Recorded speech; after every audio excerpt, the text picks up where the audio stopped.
La cultura es de todos. Ministerio de Cultura.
Buenos días a todos. Mi nombre es Enrique Morales Nieto. Yo soy escritor y empresario y estoy recibiendo una amable invitación de la Academia Boyacense de la Lengua, de la cual soy miembro, para dictar unas charlas a todos ustedes que me están oyendo. Y la charla que quiero dictarles hoy es la charla que he denominado En la mente del escritor. En esta charla vamos a hablar sobre qué hay en la mente de los escritores y especialmente en la mía cuando he escrito las 3 obras que he tenido la oportunidad de escribir. Una se llama Lazos, Conflictos y Poder, la otra Y descendió a los infiernos, y la última, que se lanzará en diciembre de este año, se llama Abolengos, el medallón del rey. Pues bueno, qué mejor oportunidad que hablar sobre las técnicas que utilizamos los escritores para poder escribir nuestras novelas y nuestros relatos.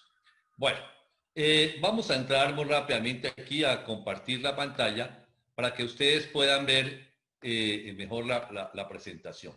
Le he puesto por nombre a esta conferencia En la mente del escritor, porque quiero compartir con ustedes una serie de técnicas que me parecen muy importantes para poder animarlos a escribir, que tal vez es de las actividades más hermosas que puede tener una persona en este mundo.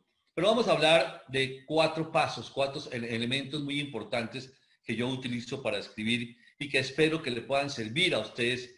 Vuelvo e insisto, en el momento en que deseen, penetrar en esta actividad tan hermosa que es la de escribir. La primera es, vamos a hablar de la fuerza de la palabra. El segundo paso es la inspiración que nos da la música. El tercero es la filosofía que debe tener toda novela que uno escriba, debe tener una razón de ser. Y el último es el personaje detrás de los hechos en la historia. Los personajes de la historia nos inspiran y nos dan luces. Pero más allá de ir a los hechos de la historia, es muy importante mirar al personaje que está involucrado en cada una de esas historias. Bueno, miremos primero la fuerza de la palabra. Les voy a contar algo que me parece a mí muy importante y que de que lo supe me enseñó muchas cosas. Primero, los seres humanos somos los únicos en este mundo que tenemos el gen que se llama OXGZ. Este es un gen que es el que permite convertir los pensamientos de nosotros en el lenguaje. Nadie distinto a los seres humanos podemos tener un lenguaje escrito, fluido. Los otros animales podrán entender ciertas señas, pero no un lenguaje. Eso es una bendición que hemos recibido nosotros todos de Dios. El lenguaje es el regalo que Dios le dio al hombre, porque nos dio la capacidad única de discernir, de disentir y de crear. Esa es la fortaleza que tenemos nosotros. En la esencia del ADN de nosotros, los humanos, yo pienso que nos hace diferente a los demás seres, es el lenguaje. Para muchos, el principal invento que ha tenido la humanidad ha sido el idioma, el lenguaje. No ha sido la imprenta. Hay muchos que piensan que ha sido la imprenta o la rueda, pero muchos creemos que la principal innovación, que podríamos estar hablando de hace unos 10.000 años, es la creación del lenguaje. Bueno, las palabras tienen una fuerza muy grande y por eso antes de escribir uno debe pasar, digamos, revista a palabras importantes que le van a dar sentido a lo que uno escribe. Miremos lo hermoso de estas palabras que he traído acá, que son, por ejemplo, la luminiscencia, la compasión, la palabra melifluo, la palabra infinito, perenne, la palabra melancolía, efímero, inefable, crepúsculo. Qué hermosa es esa palabra, crepúsculo.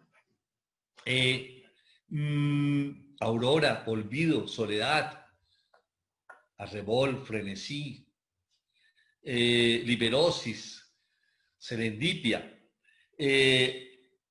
Estas palabras son tan hermosas por sí solas y dicen mucho, pero unidas dicen más. Uno podría unir y decir, por ejemplo, la efímera soledad, ¿no? O podría decir el infinito olvido. O podría decir el perenne crepúsculo, etc. Pueden unir ustedes distintas palabras y verá que ya una unida con la otra, la fuerza de cada una de estas palabras se multiplica. Hay otras que son las tradicionales, por ejemplo, igualdad, libertad, amor, cada una de estas palabras por sí solas crea un mundo.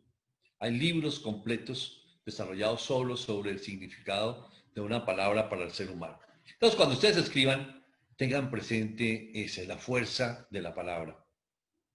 Ahora, esa fuerza de la palabra, aquí se me...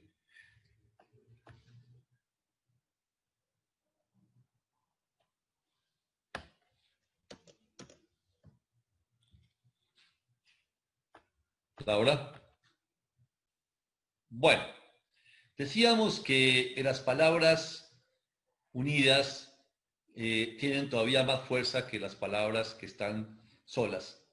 Vamos a ver algunas palabras, cómo la poesía nos sirve a nosotros para entender la fuerza de esas palabras que unidas dicen mucho. Había traído muchas poesías, muchos distintos poetas, pero por efectos del tiempo vamos a hablar solamente de unos dos. Vamos a hablar de José Asunción Silva y de manera especial, por ejemplo, de su Nocturno 3, que es tan hermoso.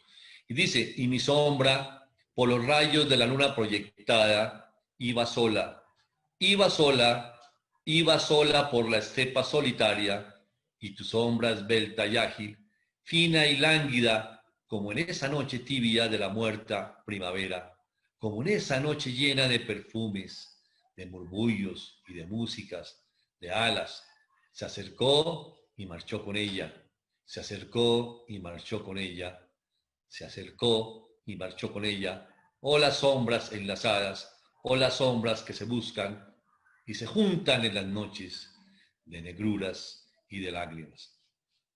Mira la fuerza de las palabras que le da José Asunción Silva. Habla de la estepa solitaria,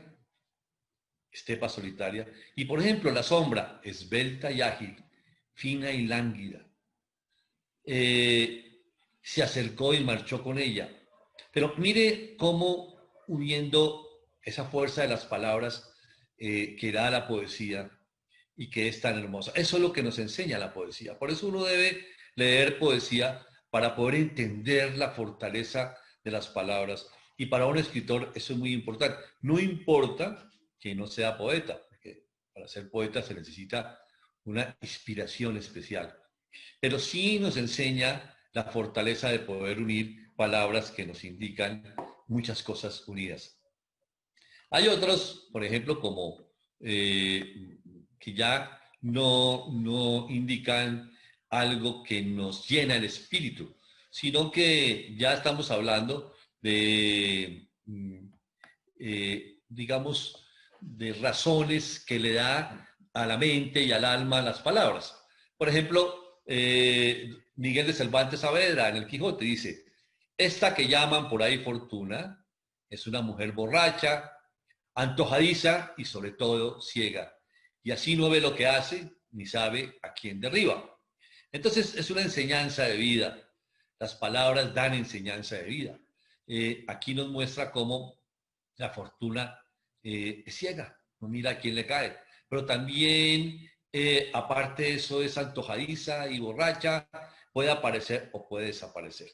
Entonces, solamente esto para indicarles la importancia que tenemos, que da la fuerza de las palabras. Bueno, sigamos entonces. Laura. Bueno, continuamos con nuestro segundo paso. Ya hablamos de la fuerza de la palabra y ahora el segundo paso es la inspiración de la música. La música unida con las palabras es lo que le da al escritor como un sentimiento especial, una fuerza para ponerle en los diálogos, en los momentos especiales, los sentimientos que requiere el lector.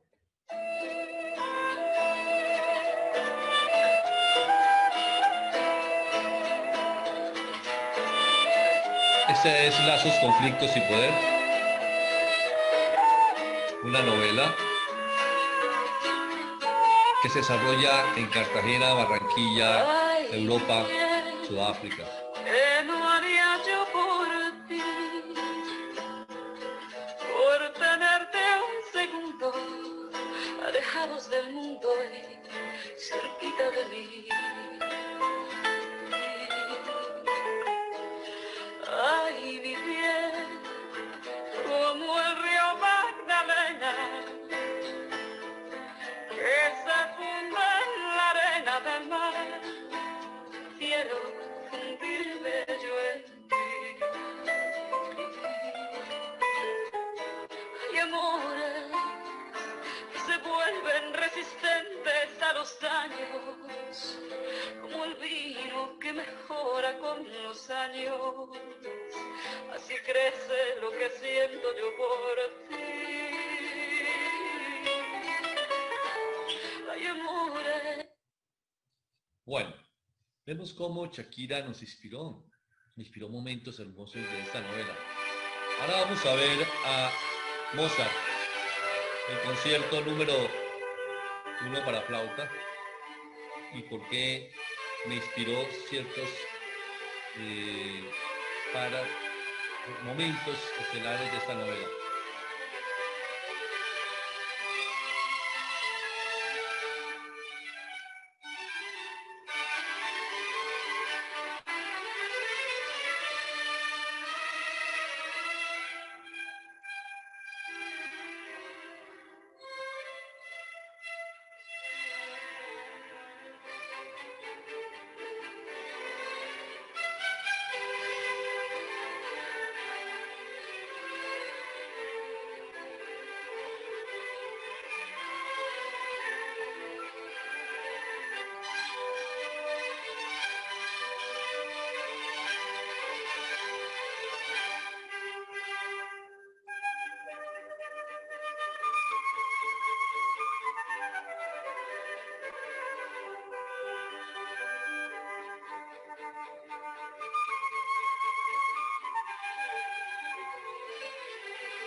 Bueno, muy bien.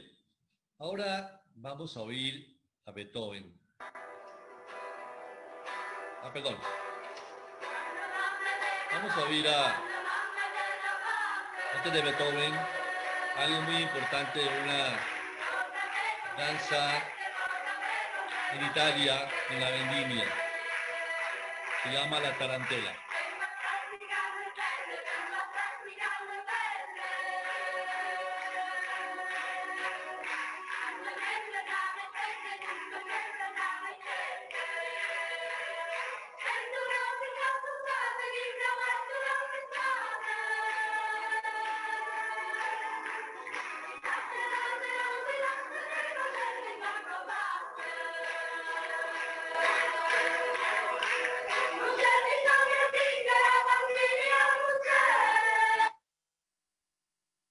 Bueno, ahora sí creo que llegamos también a Beethoven, a ese segundo movimiento en la novena sinfonía, de esos versos tan hermosos de Chile, que se llama Oda a la Alegría. Me inspiraron y me dieron argumentos para que el personaje, sí, que se llama Gabriela, quiso quitarse la vida en un momento duro de su vida, y estos versos le dieron la calma que necesitaba en su vida.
La alegría es una chispa divina, decía Schiller en sus hermosos versos Oda a la Alegría, que inspiraron a Beethoven en su novena sinfonía.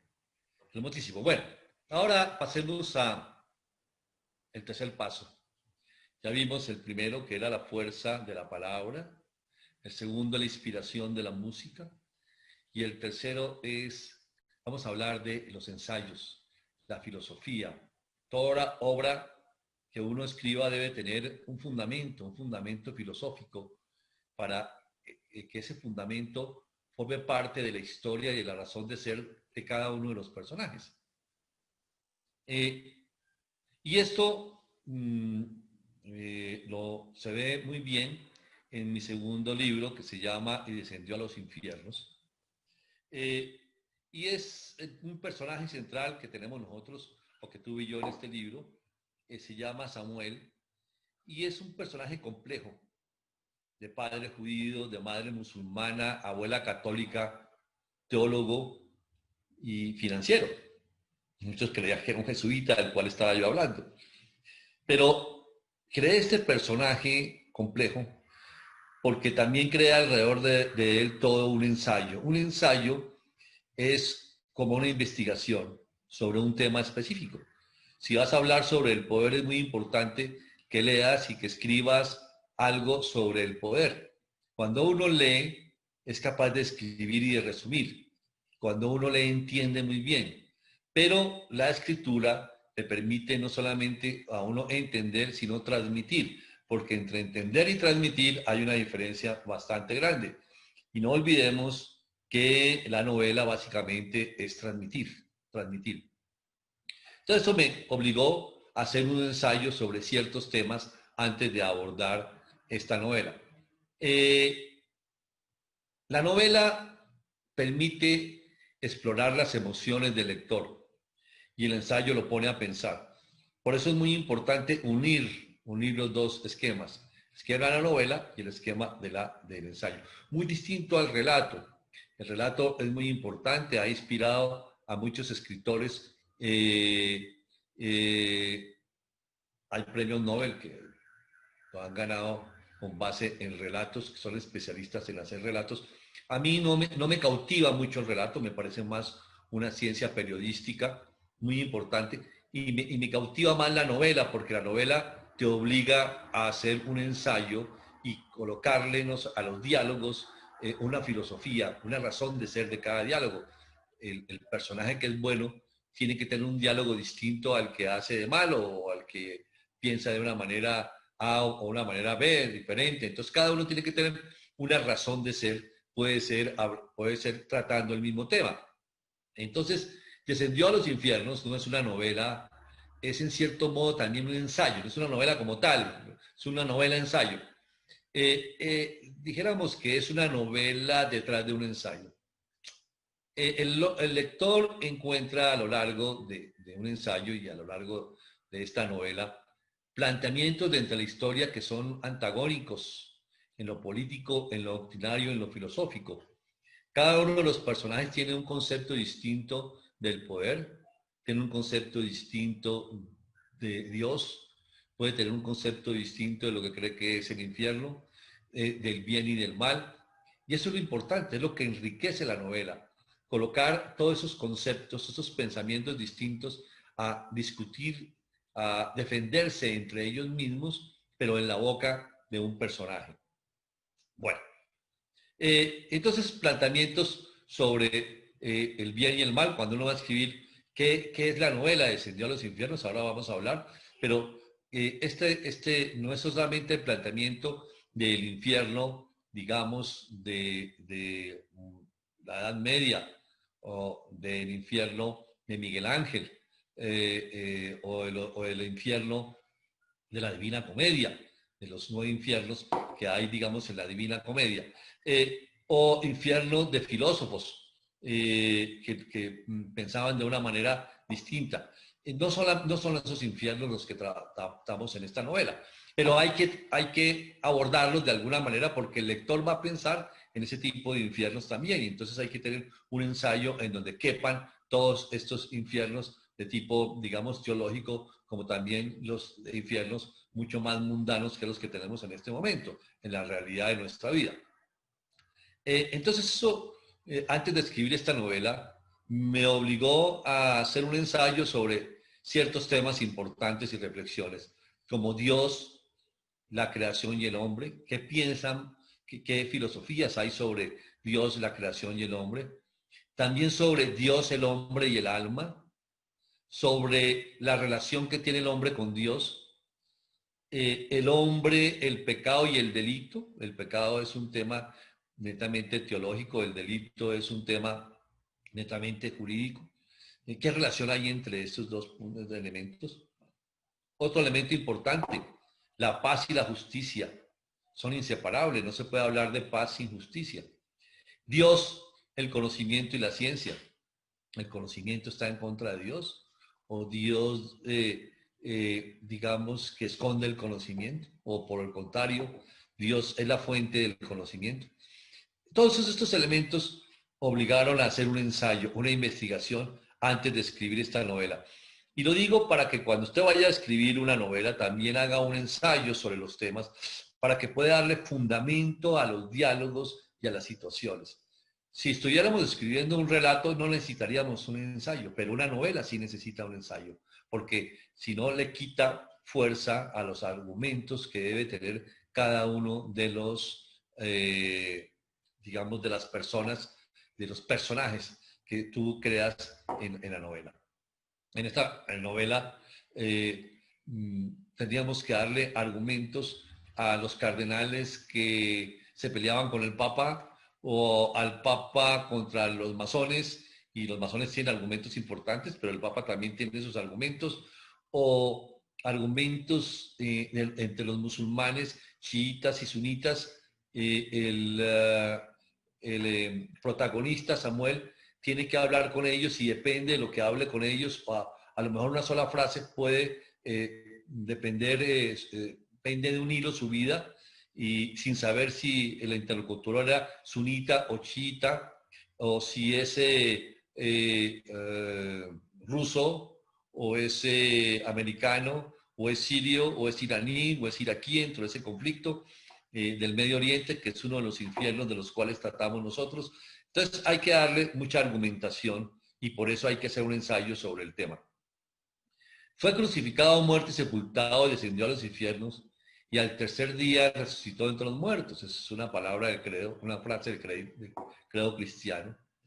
Y estas fueron las últimas palabras que Samuel Jafet, que es el personaje, un profesor de teología, o sea, el protagonista de origen judío, sirio y de fe católica, pronunció cuando recitaba la oración del credo en la misa del sábado de resurrección que celebran las iglesias católicas antes de caer pesadamente víctima de un infarto. Ese es el tema. Samuel permaneció 3 días en estado de coma y finalmente es declarado muerto, pero de manera sorprendente vuelve a dar signos vitales y Samuel regresa a la vida. Al volver, nuestro protagonista, los médicos no tenían explicación, al volver en sí, porque casi que resucita y habla como si no hubiera estado en coma 3 días, sino 3 años. Y cuenta cómo vivió cada año en un infierno. 3 infiernos pasaron durante esos 3 años. Un infierno es el infierno del poder que vio mal ejercido por algunos de los cardenales en el Vaticano. Otro, digamos, la ortodoxia y el adoctrinamiento peligroso de ISIS, del Estado Islámico, y otro, el infierno de la droga. Siendo un hombre bueno, Samuel va al infierno del poder y de la corrupción, conoce el infierno del adoctrinamiento que destruye y el infierno de la droga. Fue torturado, fue golpeado, casi hasta morir. Los médicos se sorprendieron aún más cuando en su cuerpo aparecieron, horas antes de haber sido declarado muerto, las heridas y las laceraciones. propias de la tortura. Entonces es un hombre bueno y no va al infierno por ser malo ni a los infiernos que estamos acostumbrados nosotros o que nos criaron, ese infierno en donde la gente se quema, ese infierno dantesco, ese infierno de Miguel Ángel. No, va a los infiernos reales que estamos viviendo nosotros, el exceso del poder, ejercer más el poder, aprovecharse del poder, el infierno del adoctrinamiento y el infierno de la droga. Bueno, quien va a leer esta novela también va a entender un poco ese conflicto del adoctrinamiento, va a entender qué mueve a Siria, qué mueve a Irak, a Irán, a Turquía, donde está el Estado Islámico, encontrará un pueblo excepcional, bellísimo, que son los kurdos, un pueblo abierto en donde caben todas las religiones, pero no tiene, es un pueblo, tiene nación, es decir, tiene territorio, pero no tiene Estado. Y va a entender también el lector, esto es parte de un ensayo, de una investigación que se hizo sobre ese tema. Y vio todas las miserias que ocurren por ese adoctrinamiento. También vamos a ver la droga. Esto es algo que es muy profundo, especialmente porque nosotros creamos aquí en Bogotá el peor de los infiernos, que es el Bronx, que afortunadamente ya desapareció, pero es posible que vuelva a aparecer en otro lado. Esa droga que destruye en un infierno que estaba a 500 metros del Palacio de Justicia y del Palacio de Gobierno, de la Casa de Nariño, y eso es un tema que se trata, nuestro personaje, por razones de la historia, llega allá y convive con profesionales, con personas que llegan allá a la droga por infinidad de motivos y tratamos, ese es otro de los infiernos. Bueno, al final, pues nuestro personaje sabe que haber transitado por esos infiernos fue una misión y esa misión y es portador de un mensaje muy importante que lo lleva a las Naciones Unidas. Bueno, esa es en esencia esta novela, no se las voy a contar, pero es muy importante, solamente lo traigo acá para indicarles cómo es de la importancia de que ustedes hagan un estudio y que hagan un ensayo cuando antes de abordar una novela y hagan un ensayo sobre el tema fundamental que va a tener la novela o los temas que van a tratar algunos de los personajes. Bueno, vamos a tratar del otro punto que se llama los personajes detrás de la historia, los personajes detrás de la historia, el personaje detrás de los hechos de la historia. Y en eso, el personaje detrás de la historia es una novela que se llama Abolengos, el medallón del rey.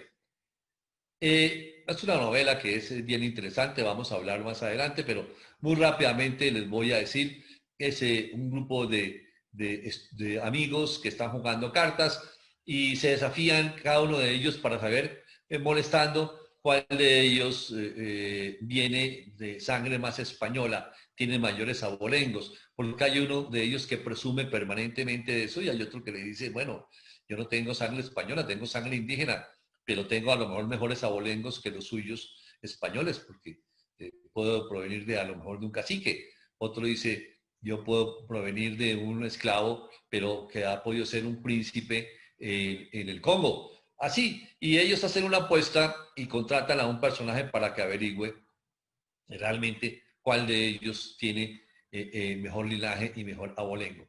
Y se encuentran después con sorpresas interesantes. Esa es la historia, pero para escribir esa historia me tocó que apoyarme de muchos personajes históricos, porque detrás de los personajes históricos realmente hay aprendizajes bastante grandes. En esta historia, les voy a poner un ejemplo, arranca con la muerte del rey Felipe III de España, un personaje importantísimo, lo estudiamos, es uno de los reyes que se llaman de la casa de los Austrias, o los Habsburgo, la dinastía de los Habsburgo. Ellos son estos personajes de la casa de los Austrias. Reinaron en España desde el año 1516 hasta 1700. El primer rey fue el nieto de la reina Isabel la Católica y Fernando de Aragón. Ese nieto se llamó Carlos I de España y Carlos V de Alemania, de la Casa de los Austrias. Y ahí arrancó la dinastía de los Habsburgo, o también Casa de los Austrias.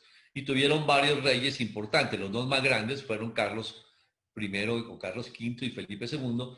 Y este personaje es Felipe III, su hijo.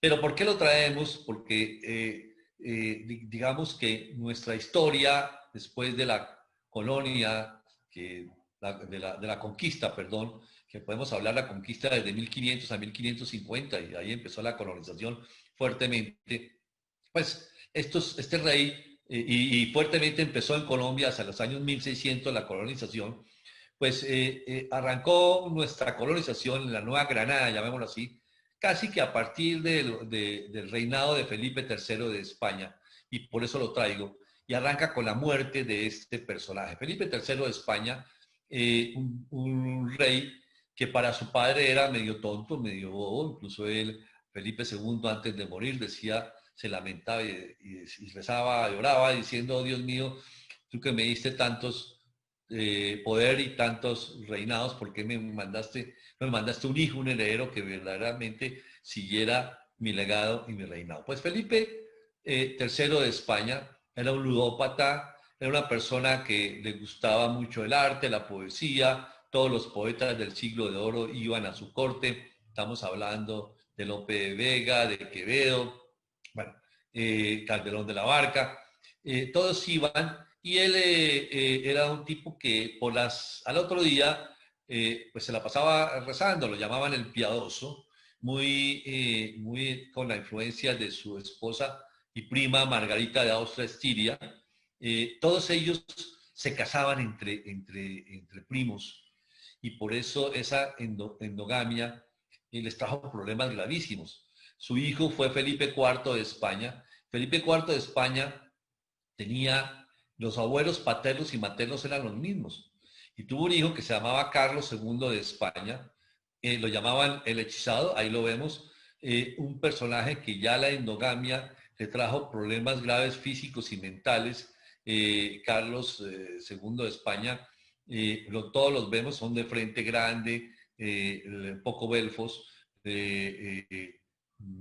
y todos básicamente con la misma estructura física. Esa estructura les traía problemas de sangre, prácticamente todos tenían epilepsia, tenían problemas para caminar, tenían problemas mentales por la endogamia de estos austrias. Eso para un escritor le da, conocer esos detalles, le da explicaciones de muchas cosas y le da una inspiración muy grande. Entonces estos personajes inspiraron mucho esta dinastía de los Habsburgo. Felipe II de España fue quien expulsó a los moros el año 1609. Y eso es muy importante porque nosotros venimos mucho de los moros, tenemos sangre mora y muchos de esos moros que fueron expulsados. Para los españoles en esa época, moros y judíos era prácticamente lo mismo. Expulsaban por igual a moros y judíos y los trataban totalmente igual. Bueno, pero este personaje, Felipe III de España, fue criado por un personaje que es muy inspirador para que todas las cosas malas que uno puede ponerle a un personaje en una novela, pues salen de este personaje que se llama Francisco de Sandoval y Rojas, que se llama el Duque de Lerma. Este personaje, este duque, fue que crió a Felipe III, ¿no? Lo crió, y Felipe III lo convirtió en su secretario y después en su válido. ¿Qué significa el válido? Que delegó prácticamente todas las funciones de un rey, de estar pendiente de sus súbditos en Francisco de Sandoval y Rojas, el duque de Lerma. Hasta tal punto que le dio el sello real y este personaje firmaba como el rey y decretaba todo lo decretos reales. Era el presidente del Consejo de Estado, o sea, el segundo cargo más importante, digamos, después del rey. Y aparte de eso, era quien nombraba, hacía nombrar al inquisidor, hacía nombrar al confesor del Papa. Y el tipo era un personaje excesivamente corrupto, prácticamente todos los vicios de corrupción que tenemos, se los debemos a este personaje cuando uno lo estudia muy de cerca. Por ejemplo, convenció al rey Felipe III de trasladar su corte a Valladolid y se trasladó a Valladolid y allá en Valladolid, ¿qué hizo? Compró todas las propiedades de Valladolid y se las vendió a todos los cortesanos, a los duques, a los condes que tenían que irse con el rey carísimo y de paso les compró muy barata las propiedades en Madrid. Y después, a los 4 o 5 años, hizo al revés, convenció al rey de volver a regresar la corte a Madrid y entonces le vendió, volvió a venderle todas las propiedades a los nobles de Madrid que se las había comprado muy baratas y se las vendió carísimas y les compró baratísimas las de Valladolid. Este personaje también cobraba por los nombramientos, nombraba no solamente a los virreyes, entonces cobraba por nombrar a un virrey, pero también cobraba por nombrar a los encomenderos. No solamente la encomienda existía aquí en las Indias Orientales, sino que también existía en toda España, la parte de la encomienda. Y también se inventó un negocio muy lucrativo, y que era dar títulos de hidalguía, títulos de una nobleza un poco más disminuida o muy disminuida que eran los hidalgos, y era tan descarado que había pueblos que tenían 530 habitantes, de los cuales 528 eran hidalgos, todos con títulos que vendía Francisco de Sandoval y Rojas, el duque de Lerma. Generalmente se los vendía a moros y judíos que querían limpiar su sangre y se los vendía a caricios.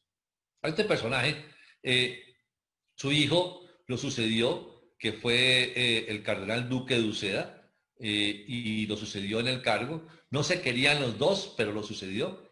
Y también el cardenal Aliaga, que era el inquisidor principal, era sobrino de Francisco de Sandoval y Rojas. Entonces vamos a ver, este personaje dentro de la historia de Abolengos tiene una razón de ser muy importante, pero me la dio estudiar no tanto los hechos históricos de este personaje, sino su personalidad, su forma de ser, su forma de actuar.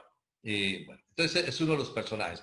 Otro personaje importante de la nobleza es Baltasar de Zúñiga y Velasco, ya un verdadero noble.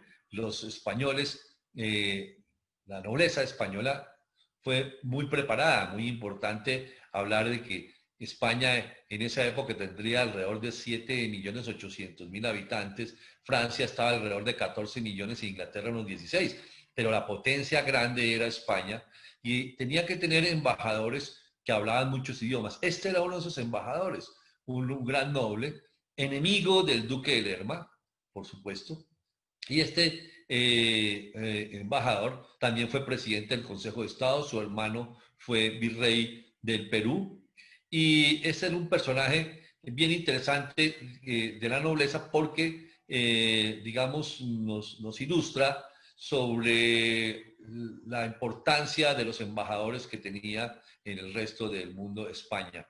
Eran gente muy letrada, conocía de leyes todos, inglesas, francesas, holandesas, alemanas, porque tenían embajadores en todas estas regiones y también pues crearon el Consejo de Indias. Entonces, España tenía un sistema verdaderamente, un sistema jurídico envidiable. O sea, tenía una muy buena institucionalidad, por eso se permitía que los reyes fueran, como Felipe III, unos reyes muy disminuidos, no tanto su hijo Felipe IV, pero sí Felipe III, o prácticamente incapacitados de gobernar, como Carlos II, su hijo, el hechizado, su hijo de Felipe IV.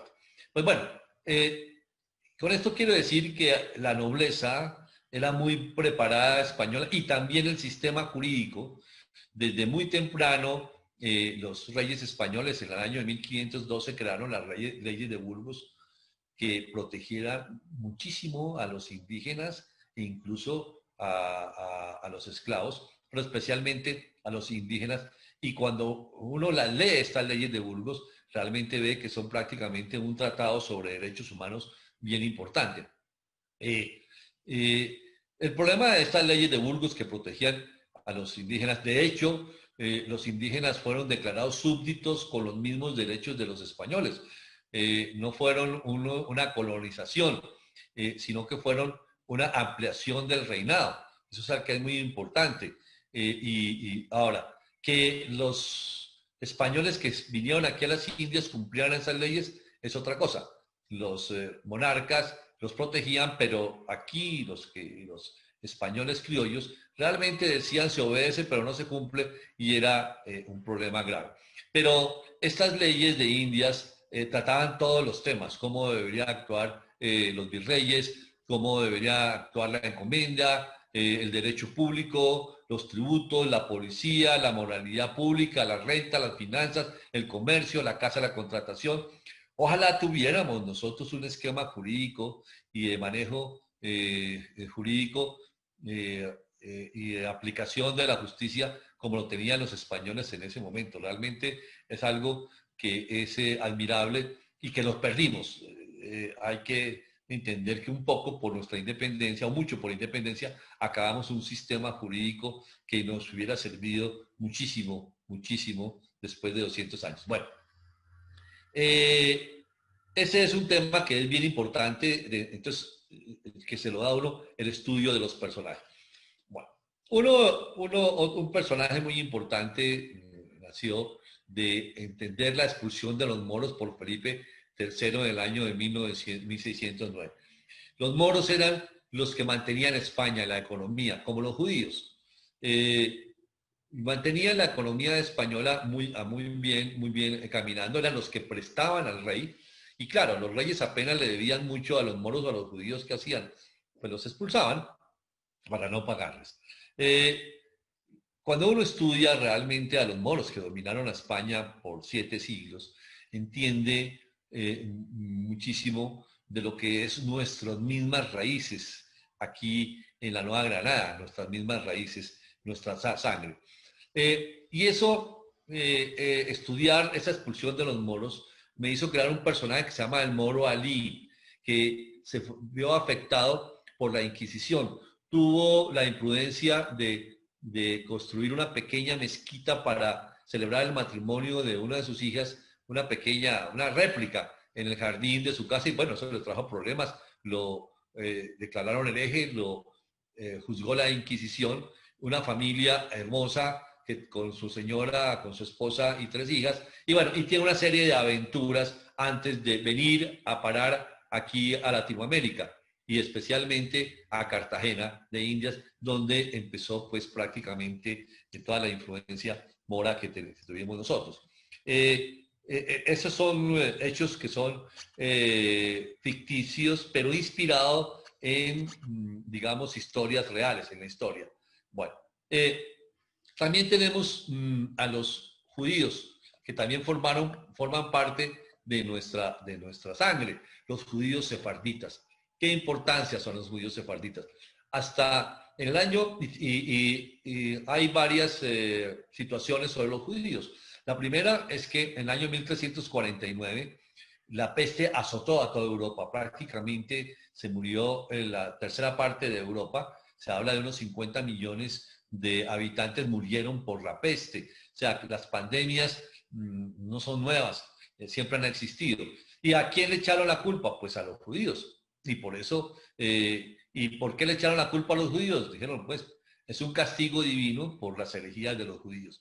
Y desde ahí, toda Europa la emprendió contra los judíos y todos los estados europeos, o todos más que los estados, digamos, los reinos europeos, decidieron expulsar a los judíos y los quemaban vivos. Ahí tenemos que en solo Estrasburgo 2000 judíos son quemados vivos por la población, y desde ahí esa masacre se conoce como la masacre de la noche de San Valentín, en la expulsión de, digamos, de los judíos.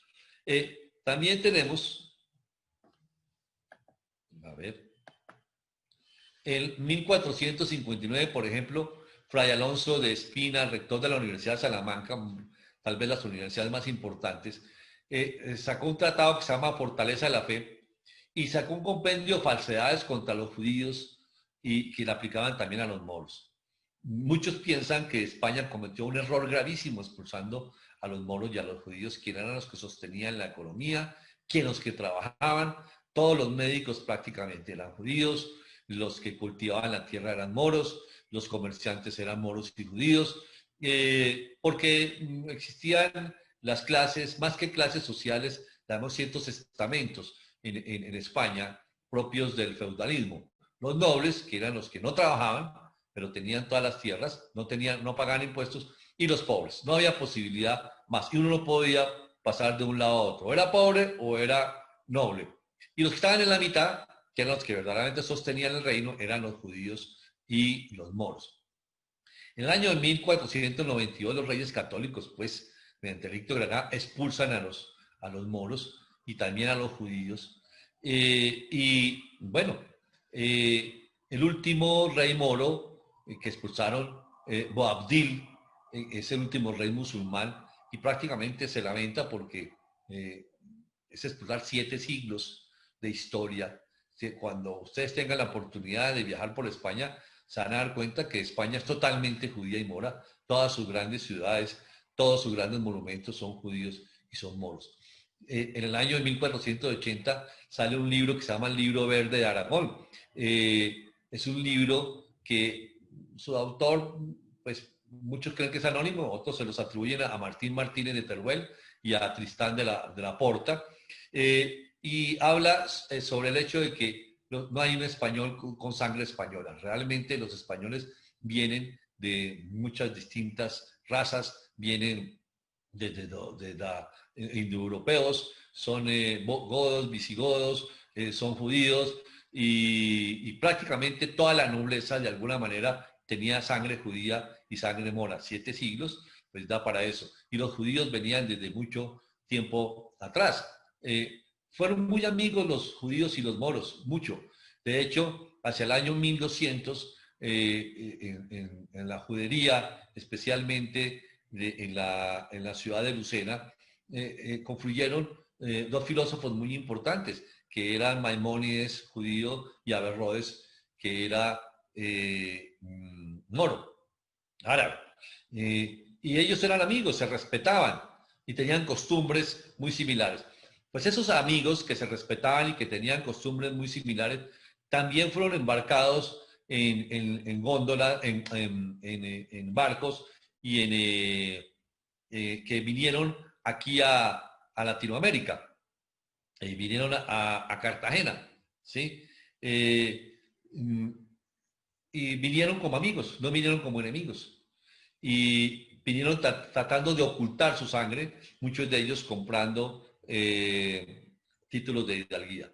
Bueno, aquí tenemos, a los judíos se les prohibió todo. Tenemos lo que es en Toledo, que persiguió tanto a los judíos, pues prácticamente totalmente judía. Tenemos una imagen solamente del barrio judío y se les permitió a cualquiera,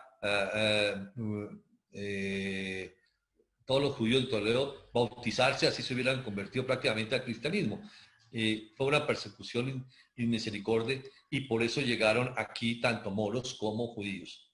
Bueno, esto me inspiró a un judío que se llama Rafael Leví dentro de la historia que tenemos nosotros y a muchos judíos que vinieron de Ávila, de Burgos, de Córdoba, de Granada, de Sevilla, de León, de Málaga, de Barcelona, Lucena, que era la ciudad judía, y Toledo, por excelencia. Muchos de ellos vinieron acá. De hecho, esos judíos sefarditas los está recibiendo de Nueva España.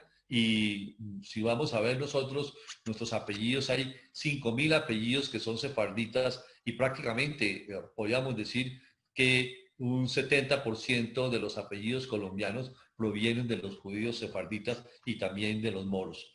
Entonces es muy importante tener en cuenta, hemos olvidado eso, pero nosotros tenemos un linaje muy sefardita y bastante moro dentro de nuestra sangre. Bueno, otra parte de nuestro linaje son los esclavos. Y entonces vamos a ver la esclavitud del nuevo reino de Granada. Aquí hay algo que es muy importante. En el reino de Granada, nosotros creemos, los esclavos, que la influencia de los árabes en África, especialmente en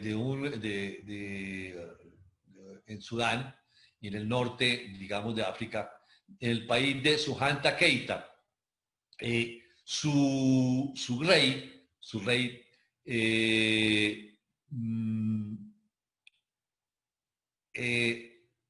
era un árabe, y ellos, los árabes, llegaron hasta el Golfo de Guinea y hicieron varias cosas. Le enseñaron a las tribus del Congo a producir agua, a cultivar y especialmente a manejar el oro.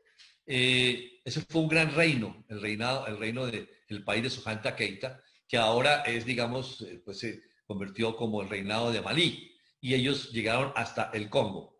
Estos musulmanes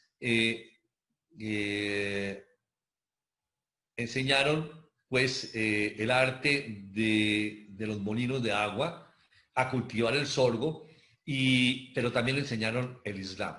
¿Por qué lo traigo a colación? Porque muchos de los esclavos que vinieron aquí, que vinieron a Cartagena, tienen raíces acá, eran musulmanes. Y de hecho, los primeros esclavos que llegaron aquí a Cartagena, los trajeron para que explotaran el oro en las minas de Segovia, en minas de Zaragoza, aquí en lo que es el Bajo Cauca, y su creencia fundamental era el musulmán. Muchos eran también cristianos, porque venían de la colonización portuguesa, pero es muy importante saber que muchos de los que llegaron acá eran musulmanes por el oro. Bueno, a mí esto me inspiró el rey, un personaje, Manicongo. Manicongo es el nombre del rey que le daban en el Congo los portugueses. Los portugueses llegaron muy temprano al Congo, a África, hacia 1435, 1440, con Enrique el Navegante, el rey de Portugal. Acuérdense que en 1492 se descubrió América, pero ya desde 1435 los portugueses venían a África y llegaron a todas las costas del África. En 1510, ya prácticamente en el Congo, que es en la parte, digamos, meridional del África, se habían cristianizado todos los reyes del Congo y seguían la religión católica. Pero estos reyes del Congo fueron con los árabes que llegaron, los que crearon la esclavitud. Eran los que vendían a sus propios, digamos, a los indígenas, a los africanos, los vendían como esclavos a los árabes. Y después se los vendieron como esclavos a los portugueses. Entonces, no fue una esclavitud que fue impuesta, fue una esclavitud que ellos mismos crearon, los mismos africanos y los mismos reyes del Congo. Y estos visitaban las cortes portuguesas y decidieron imitar a los portugueses. De tal forma que, por ejemplo, el rey Nado Luwalu II se llamaba Álvaro II, así como se llamaba Álvaro I en Portugal, o el rey Enrique I o Juan I de Portugal. Este se llama Álvaro II. Y quedaron cortes con duques y marqueses, y por ejemplo, Neue Sundi se convirtió en el duque de Sundi, Neuemimba se convirtió en el duque de Mabamba, así cada uno se convirtieron en duques y condes. Entonces era una corte muy parecida a la de Portugal. El Congo tenía 400.000 soldados, 400.000 guerreros más que soldados. Era muy fuerte e incluso su capital era más fuerte que cualquier...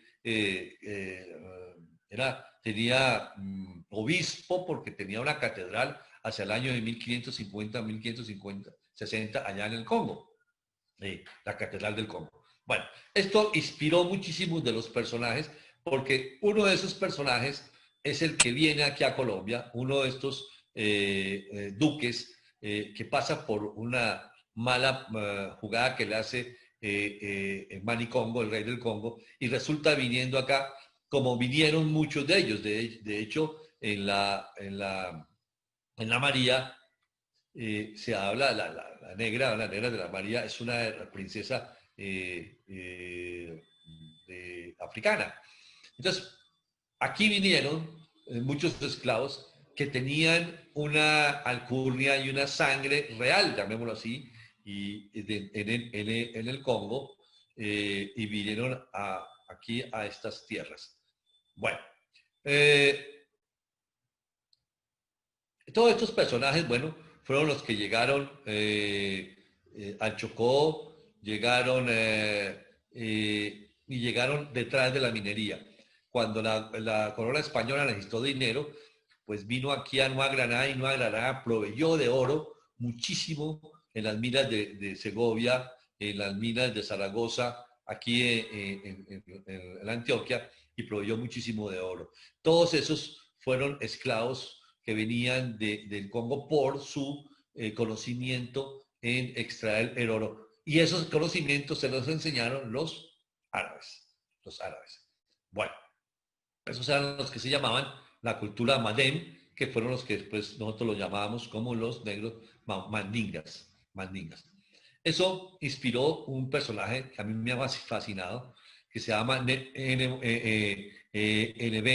duque de Nodongo, uno de los personajes acá dentro de esta novela, y que seguramente representa a muchos de los esclavos que vinieron y que vinieron teniendo una sangre real muy importante, digamos, hacia los años 1600, en donde vino fuertemente la colonización esclava o más que la colonización esclava, llegaron los esclavos aquí a Cartagena. Bueno, el otro personaje es don Diego de Ubaque, duque, el cacique de Ubaque. Un personaje interesantísimo porque todo parte de la historia de que Francisco Chunyoque, cacique de Ubaque, quería que su hijo fuera su heredero.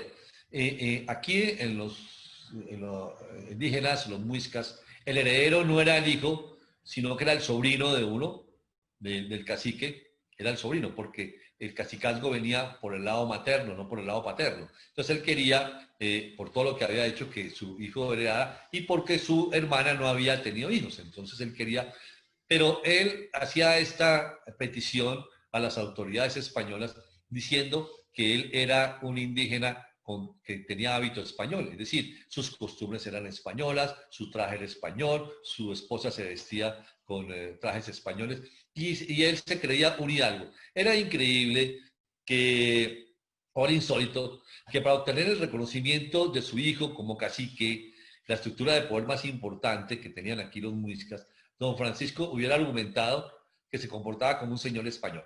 Bueno, esto enriquece la historia y no voy a profundizar más, pero es bien importante. Su hijo, Diego, va a las Cortes, a España, a visitar al rey Felipe III, y es importante e interesante acotar que muchos de los caciques visitaron a Felipe II y a Felipe III, y eran bien tratados y bien vistos en la corte española, eran bien recibidos. De hecho, recibieron muchos regalos y muchos presentes que trajeron acá estos caciques. Pues este fue y tiene un papel bien importante, este cacique de Ubaque, y logra pues que entiendan, especialmente la Inquisición, sus costumbres y de manera especial la forma como entran a los muertos y que no son actos heréticos los que estaban haciendo. Pero bueno, eso es parte de la historia, pero simplemente para enriquecer este personaje que también hay que entender, pues la cultura muisca, la cultura de nuestros caciques, y que fueron bien valorados en las cortes españolas. Fueron bien valorados. Eso es bien importante. Otro personaje es la hidalguía castellana. La hidalguía aquí es bien interesante porque muchos de los personajes en la historia, todos quieren ser hidalgos, pero lo que no saben es que, y creamos un personaje que se llama Don Gonzalo Núñez de Mendoza. Los hidalgos se convirtieron en el hazmerreír de la corte y especialmente en la fuente de inspiración de toda la picaresca del siglo de oro. Realmente toda esa rivalidad entre los principales dramaturgos como era Quevedo, Lope de Vega, Calderón de la Barca, se hacía básicamente con obras de picaresca de teatro en donde se burlaban de los hidalgos.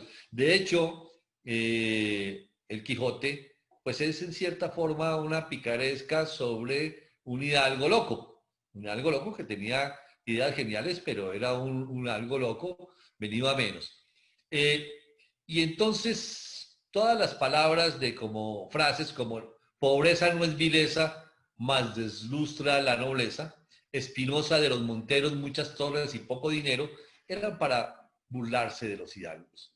Y eso es increíble porque aquí después con el tiempo, en estas tierras, en Nueva Granada, todo el mundo quería decir que era hidalgo y que la hidalguía castellana y que venía de los hidalgos. Pues lo que no saben es que eran más títulos que se vendían. Se llegaron a tener 19 clases de títulos diferentes de hidalguía, muchos vendidos por el duque de Lerma, y en donde no valían absolutamente nada, porque eran personas que eran una nobleza disminuida. Miremos, por ejemplo, este párrafo que dice, de gran cuidado en su indumentaria, disimulando los días y noches de hambre, sin olvidar las fórmulas galantes y finos modales que caracterizan a su nobleza. Su aversión al trabajo le impide pagar el alquiler de una casa vacía y le considera una deshonra, acaba echándole encima la justicia. Entonces eran los personajes vagos que vivían solamente de, digamos, de ostentar un título que querían hacer valer aquí en Nueva Granada, pero en España no valía absolutamente nada. Por lo tanto, eran la fuente de burla y de hazmerreír. Pues esos personajes también entran dentro de nuestra cultura y son los que formaron parte de nuestra cultura y se quedaron acá. Entonces también tenemos que tener el gran hidalgo. Por último tenemos los nobles, la nobleza. También hubo nobles acá, pero hubo dos tipos de nobles, diría yo, después de las investigaciones que he hecho. Un noble, digamos que es de abolengo, y otro que es de linaje. El de linaje es el noble en donde está escrito en los libros de España que su papá también fue duque o fue conde porque tenía un condado o un ducado, y vienen desde muchos siglos atrás, muy pocos con sangre realmente pura, y ese es, digamos, el de abolengo. Y viene después el de linaje. Este es la nobleza de linaje. El de abolengo ya fue títulos otorgados.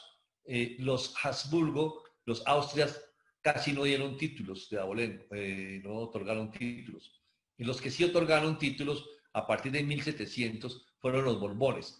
Es decir, que más o menos en Cartagena y en Mompox y en Popayán se dieron algunos títulos y tenemos especiales que se dieron, pero se dieron más por los Borbones que por los Austrias, que además tampoco eran españoles. Entonces ellos tenían su linaje y su linaje era pues alemán y no se ponían a pelear con ellos, dejaban que la nobleza española fuera la que peleara por sus, y se preocupara por su linaje, pureza de sangre. Pero sí les hizo una mala pasada porque querían preservar la pureza de sangre los austrias, tanto que esa endogamia les trajo problemas de salud y especialmente de fertilidad, como es el caso de Carlos II, que no pudo tener hijos y por eso se generó en que fueron los Borbones los que reemplazaron a los Austrias en la corona española. Bueno, hasta aquí esta charla. Espero que no haya sido muy larga y espero que les haya gustado. Aquí está simplemente ya nuestra raza final, en donde tenemos al cachaco bogotano, que seguramente presume de sus títulos de hidalguía, al antioqueño que tiene esa raíz mora, sefardita, y también a todos nuestra raza, nuestra mezcla tan hermosa eh, eh, de los españoles junto con los indígenas, de todo lo que es nuestro mulatos y mestizaje, y también nuestras raíces andaluzas españolas. Pues muchas gracias por esta charla, espero que les guste y nos vemos en una nueva oportunidad.